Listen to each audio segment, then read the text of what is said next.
track that you just heard, my goodness me, you've heard it a lot of times in the last few weeks. It's No Gods, No Masters from the new album of the same name from Garbage. This is all good. But when I tell you that I have Shirley from the band at the end of the line, my goodness me, that is absolutely wonderful. How are you, madam? I'm good, thank you for asking. I'm alive. You're alive. I mean, but I'm alive. These strange times, Shirley, my goodness me, it's wonderful to be able to, when listen, we've had not but bloody bad news, but a new album from Garbage, that's a bit of good news for us, isn't it? Well, it's good news for me. Whether it's good news for everyone else, I'm not so sure, but it's definitely been a highlight in my last, 18 months. So I'll take it. Well, tell me this. I mean, the actual work on the album started back in 2018 in a quite intense writing session, 2 weeks in Palm Springs, locked away. That must have been a very creative time. But it seems quite a quick time to be getting so much of the album together. Yeah, I feel like the older we've gotten, the longer we've been around, the hours get shorter and shorter. Our tolerance for it sort of has changed entirely. And we used to spend like insane hours in the studio when we were younger, and quite honestly, it bored the shit out of me. And I like working fast. Like it excites me. Yeah? Yes. So I'm happy that we sort of get together at 1 o'clock in the afternoon. We're basically done by 5 o'clock at night. Wow. And yeah, I mean, we're really, really lucky. And yeah, it was intense. I mean, we did two weeks of writing and did a lot of jamming and a lot of drinking of cocktails. And then Duke, God bless him, took all the jams back to Madison, Wisconsin, went through them all. And there was, I hate to think how many hours of jamming there was. And then he picked a sort of like 16 songs that he felt would make a good start for putting a record together. And then we took those tracks that he picked down to Los Angeles and started working on the album. And here we are. You had obviously the album. Billy Bush was working with you again. Work with you again, and it's what does he bring to it? And obviously, when you've got a situation where you're sort of producing the album yourselves with him and stuff, does that make it quite a difficult thing to sort of step out of the project, sort of, because you're so involved with it? Is it difficult to sort of look at it all as a whole? Yeah, I mean, that's a good question. Yeah, it is. I mean, luckily, I think that's why Billy's worked so well with the band. He has a different skill set from the rest of us, and he sort of keeps on the sort of practicalities of recording, and he makes sure everything's recorded well, everything's labeled, everything can be found easily, and obviously helps a lot with the engineering and production. And he works really well with Butch, who also has like a lot of involvement in the practicalities of recording. I mean, everyone in the band has very strong opinions, and we really do collaborate together. It's quite unusual, I think. There's not one boss. I mean, everybody, I think, assumes that Butch is telling us all what to do and giving us our marching orders, which is very understandable, but not actually the reality of Garbage. Every member of the band is bringing a lot to the equation. And I think that's what gives us a sort of unique sound, that we don't really sound like anyone else. Absolutely. That's wonderful to hear that. I'm going to think of a track with, like Wolves is one of the standout tracks for me. And I just saw the video that was made for it, and I thought it was wonderful. It was directed by a Chilean film director and animator, and indeed a painter, Javier, is it Miamo? Mi amor. Mi amor. Mi amor. What a wonderful video that was. And it's so different. And I just absolutely loved it. What was it like to work with him? Well, Javi's a female. And I beg my pardon. Goodness me. You are pardoned, sir. You are pardoned. And she was absolutely wonderful to work with. And I couldn't say enough good things about her and her talent. And the speed at which she works and the dedication to her work is astounding. And we're very proud of all the work she's done on this record thus far. And you're right, she's got a very different sort of aesthetic, and which was one of the reasons why we approached her for this record. We just felt like this is the look that we want, and you're the perfect person for the job. But what I find amusing is, of course, the powers that be have censored the video for Wolves and won't allow, you have to put in some Google account before you can even watch the bloody thing. And I'm like, how can they have censored an animated video about wolves? This is mad. But there you go. We're corrupting the minds of the children, apparently. One of the things I heard that you'd said, and it was like you looking back on your past and stuff, and you said, much like baby rattlesnakes, you have no idea how strong your venom is. I love that, and I think talking about wolves and stuff. Is it strange with you being an artist, being able to look back on yourself and you're actually very hard on yourself, I thought, and when you were talking about lyrics that you've written and stuff like that. Is it strange being able to do that, looking back on events or your previous self or whatever?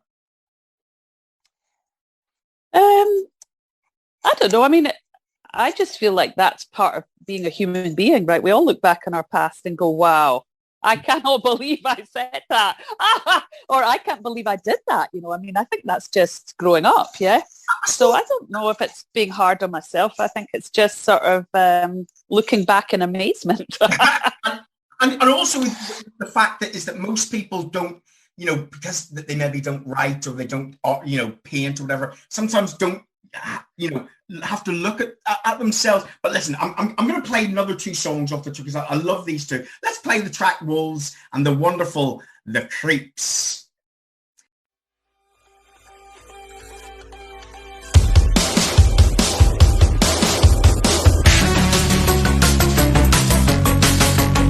I give myself the creeps.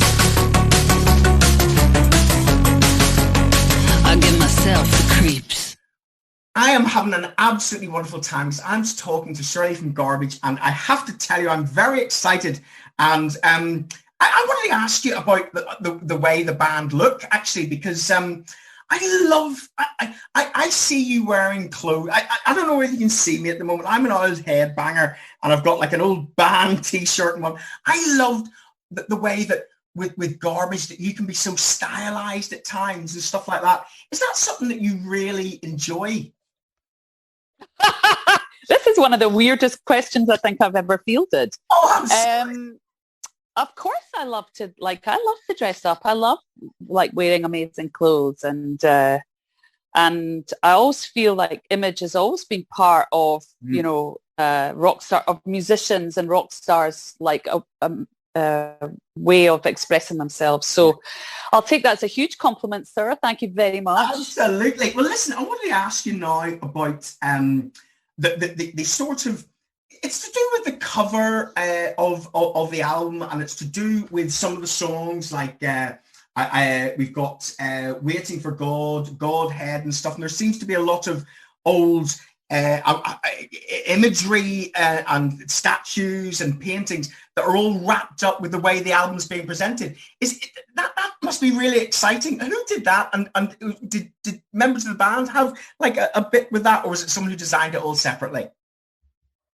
Well, the cover photograph is mine. I took a photograph of these two avenging angels in a local Edinburgh cemetery here up in my homeland, and then we worked with a graphic artist who we've worked with for years now, since 2012, Ryan Corey. So we worked with Ryan on the sleeve, and he does almost all the work, aside from, like I said, I took the photo of the angel, but that was about as far as it went.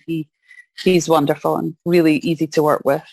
Speaking about people being easy to work with, one of the things I really love is the deluxe version of the album. You've got some cover versions that you've done and some different mixes and stuff. But I wanted to talk to you about, first of all, you did a version of Starman by David Bowie, and also Because the Night, the Patti Smith song that she wrote with Bruce Springsteen.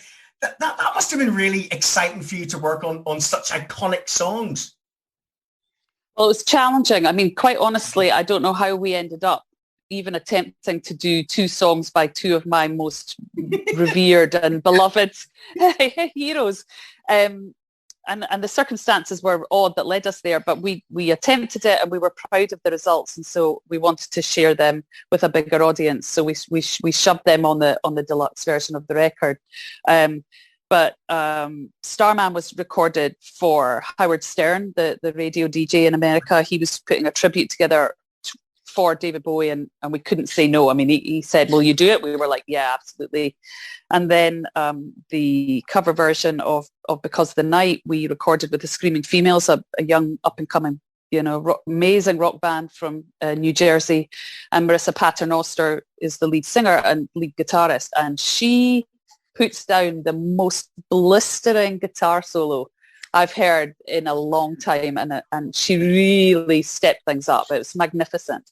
She really did magnificent work on this track, and I'm so blown away and so lucky to be singing with her on it. Oh.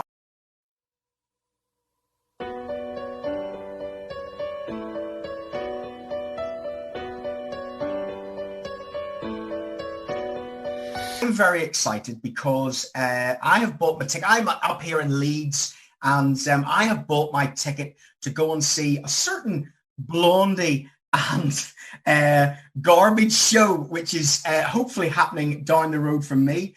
My goodness me, that is a wonderful bill. Yeah, we're pretty thrilled about it too, to be honest.